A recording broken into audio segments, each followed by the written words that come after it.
भारतीय cricket control board (BCCI) के सचिव जय शाह को इंटरनेशनल क्रिकेट काउंसिल (आईसीसी) का निर्विरोध अध्यक्ष चुना गया है। जय शाह अब ग्रेग बार्कले की जगह लेंगे और 1 दिसंबर से चेयरमैन का पद संभालेंगे। खास बात यह है कि जय शाह 36 साल की उम्र में आईसीसी के चेयरमैन बनने वाले सबसे कम उम्र के व्यक्ति बन गए हैं। जय शाह 5वें भारतीय हैं जिन्हें इस प्रतिष्ठित पद पर नियुक्त किया गया है। उनसे पहले जगमोहन डालमिया, शरद पवार, एन श्रीनिवासन और शशांक मनोहर ने भी इस पद की जिम्मेदारी संभाली है। जय शाह के निर्विरोध चयन को भारतीय क्रिकेट के लिए एक बड़ी उपलब्धि माना जा रहा है और उनकी नेतृत्व क्षमता को विश्व स्तर पर पहचान मिल रही है। हाल ही में बहुजन समाज पार्टी बसपा की राष्ट्रीय कार्यकारिणी बैठक में मायावती को सर्वसम्मति से पार्टी का राष्ट्रीय अध्यक्ष चुना गया है। यह मायावती के लिए छठी बार है जब उन्हें इस महत्वपूर्ण पद के लिए चुना गया है।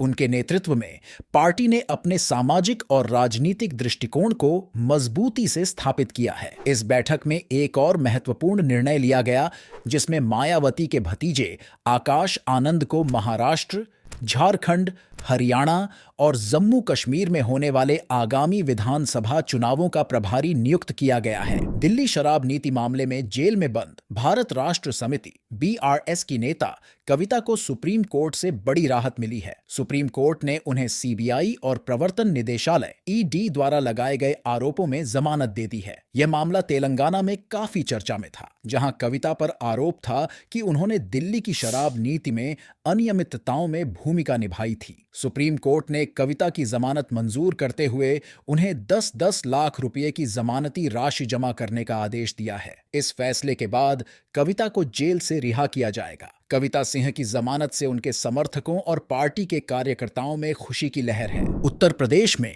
मुख्यमंत्री योगी आदित्यनाथ की अगुवाई में नई सोशल मीडिया नीति लागू की गई है, जिसका उद्देश्य सोशल मीडिया के प्रभावशाली उपयोग को प्रोत्साहित करना और अनुचित व्यवहार पर कड़ी कार्रवाई करना है। इस नीति के तहत यूट्यूबर्स, इन्फ्लुएंसर्स और विज्ञापन एजेंसियों को विशेष रूप से प्रोत्साहन मिलेगा। हालांकि इस नीति में यह भी स्पष्ट किया गया है कि राष्ट्र विरोधी या अभद्र पोस्ट डालने वालों के खिलाफ सख्त कानूनी कार्रवाई की जाएगी। राज्यसभा में पहली बार राष्ट्रीय जनतांत्रिक गठबंधन (एनडीए) को पूर्ण बहुमत मिल गया है, जो भारतीय राजनीति में एक महत्वपूर्ण घटना है। हाल ही में राज्यसभा की 12 सीटों पर हुए उपचुनाव में सभी उम्मीदवार निर्विरोध चुने गए। इनमें से 11 सीटों पर एनडीए ने जीत दर्ज की, जबकि कांग्रेस के खाते में केवल 1 सीट आई। यह पहली बार है जब एनडीए ने राज्यसभा में बहुमत हासिल किया है। आतंकी फरहतुल्लाह घोरी ने हाल ही में एक वीडियो जारी कर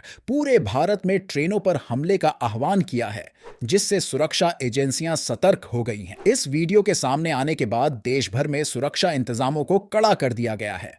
फरहतुल्लाह घोरी पहले भी कई आतंकी गतिविधियों में शामिल रहा है, जिसमें बेंगलुरु के रामेश्वरम कैफे में धमाके की साजिश भी शामिल है। बिहार के पटना में एक निजी स्कूल के प्रिंसिपल को 2 छात्रों के साथ रेप के मामले में गिरफ्तार किया गया है। रिपोर्ट्स के अनुसार प्रिंसिपल ने छात्रों को काम के बहाने अपने घर बुलाया और उनके साथ यह घिनौना अपराध किया। इस घटना के बाद पीड़ित बच्चों के अभिभावकों ने 26 अगस्त को पुलिस में शिकायत दर्ज कराई, जिसके बाद पुलिस ने प्रिंसिपल को गिरफ्तार कर लिया। राष्ट्रीय स्वयंसेवक संघ (आरएसएस) के प्रमुख मोहन भागवत की सुरक्षा को बढ़ाकर प्रधानमंत्री नरेंद्र मोदी और गृह मंत्री अमित शाह के स्तर तक कर दिया गया है।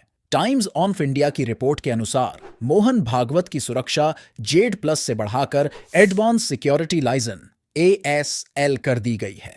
यह निर्णय केंद्र सरकार ने उन घटनाओं के बाद लिया जहां गैर भाजपा शासित प्रदेशों में मोहन भागवत की सुरक्षा में ढिलाई पाई गई थी। अमेरिका में आगामी राष्ट्रपति चुनावों की तैयारी जोरों पर है और इस बीच रिपब्लिकन पार्टी के उम्मीदवार डोनाल्ड ट्रंप अपने प्रतिद्वंदी डेमोक्रेटिक उम्मीदवार कमला हैरिस से बहस के लिए तैयार हो गए हैं। रिपोर्ट्स के मुताबिक दोनों नेताओं के बीच यह बहस 10 सितंबर को ABC न्यूज पर लाइव प्रसारित की जाएगी। यह बहस चुनावी अभियान का एक महत्वपूर्ण हिस्सा मानी जा रही है, जहां दोनों उम्मीदवार अपने विचारों और नीतियों को जनता के सामने रखेंगे। इससे पहले डोनाल्ड ट्रंप और मौजूदा राष्ट्रपति जो बाइडेन के बीच CNN न्यूज पर बहस हो चुकी है, जिसमें ट्रंप ने अपनी नीतियों और दृष्टिकोण का बचाव किया था। अगर आपको इस खबर से जुड़ी और जानकारी चाहिए हो तो हमारे YouTube चैनल को सब्सक्राइब करें, शेयर करें और बेल आइकन को प्रेस करें। धन्यवाद।